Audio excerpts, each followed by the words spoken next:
Hey guys, and welcome back to I Confess, a little mini series here on the channel where I sit down and read you little bits of my book and my confessional, because I understand that people want a little sample of something before they commit to buying it, but you can go ahead and order a copy right now if you want to.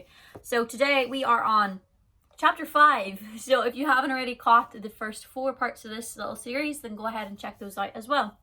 So the topic today is off the chapter Speak, which actually mainly is about sexual assault, a specific story that I have, but that's not what we're reading today, so I don't need to do a trigger warning. I just thought I would include a specific story in this because it shaped me a little bit as a person. So that's what we're going to do. So let's dive into Speak.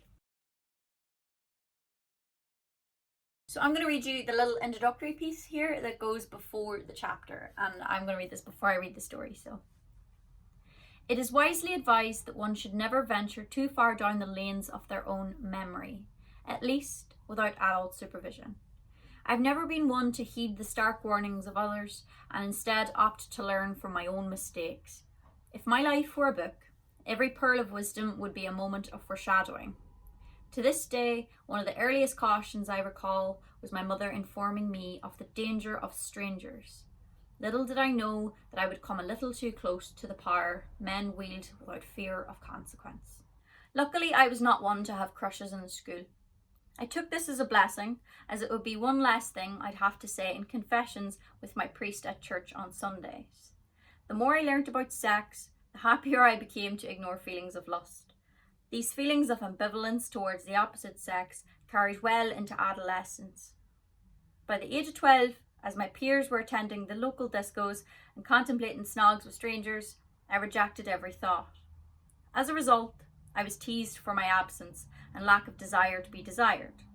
When friends would chastise me over it, I would lie.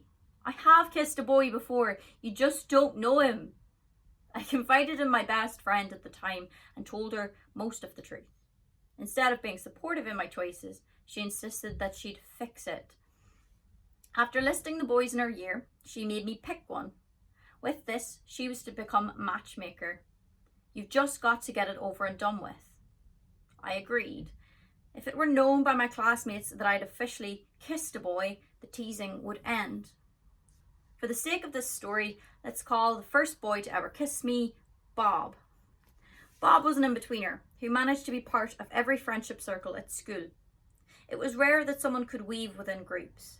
Most of us pick a clique and stick with it, but Bob was naturally charming. He was a great songwriter and guitar player, and was easily the closest thing I had to a crush at the time, hence why I chose him over the other boys. He took a lot of persuading to kiss me from both my friend and me. He was adamant that he could not be my first kiss. I convinced him on numerous occasions that he wasn't. Finally, he reluctantly agreed. We were to kiss. My friend arranged the whole thing. During break time, this friend told me to meet Bob behind the school where the oil tank was. School children weren't allowed to go there, so we knew no one would be there. Naturally, I turned up early. I was so nervous. My hands were shaking and sweating profusely. I waited, taking deep breaths.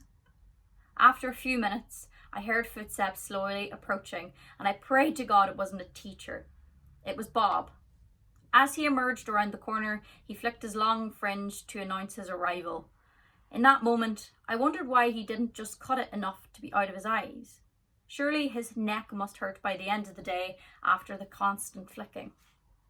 Anyway, there were no signs of nerves in his demeanour, and he approached me with a cocky yet sly grin on his face. I just wanted it to be over and done with. I accidentally let out a deep breath as he grabbed my hands. With one more flick of his hair, he pulled me in and we kissed. It was far from natural to me.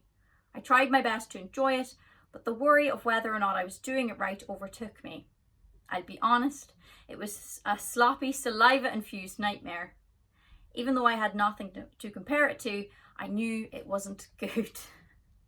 What are you kids doing out there? A man yelled. As we pulled away, a string of spit kept us connected.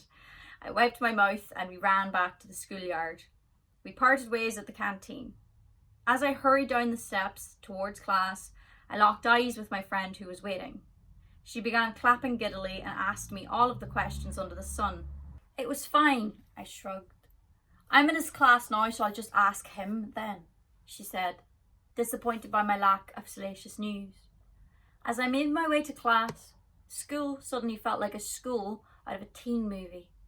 Older kids were looking at me, whispering, laughing, and pointing as they passed.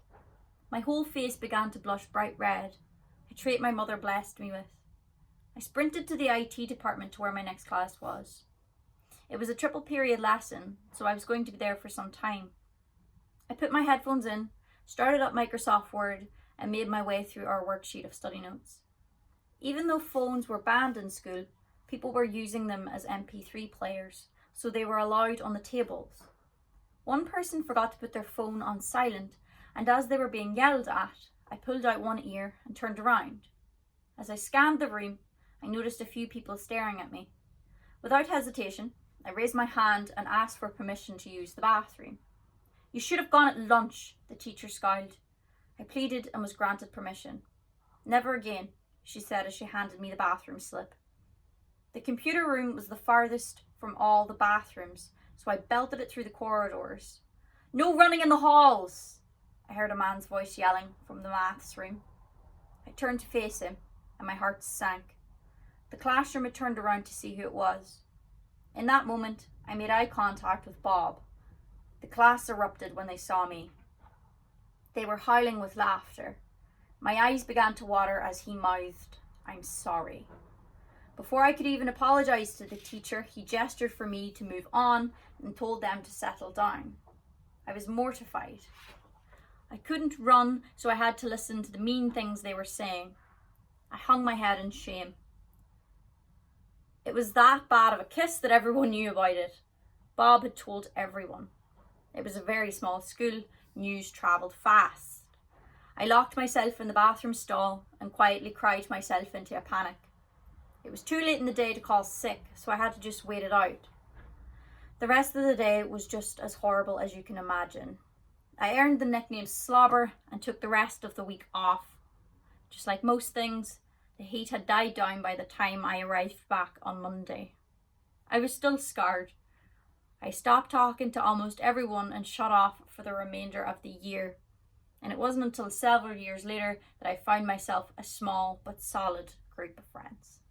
There's some stuff in your life that you just really don't want to remember, and my first kiss is definitely one of those. Like, God forbid the day if I ever have a child and they ask me what my first kiss was, I'm gonna have to lie, because that's really off-putting, you know. But hey ho, it's all fine. Everybody forgot about it eventually. Well, hopefully. Anyway, I was like 11. My God. All right, well, there's a lot more embarrassing stories as well in here if that is something you're interested in. So I will see you in the next episode of this I Confess series, hopefully so. So I hope you're having a happy day and that the world is treating you the way you deserve. All right, bye.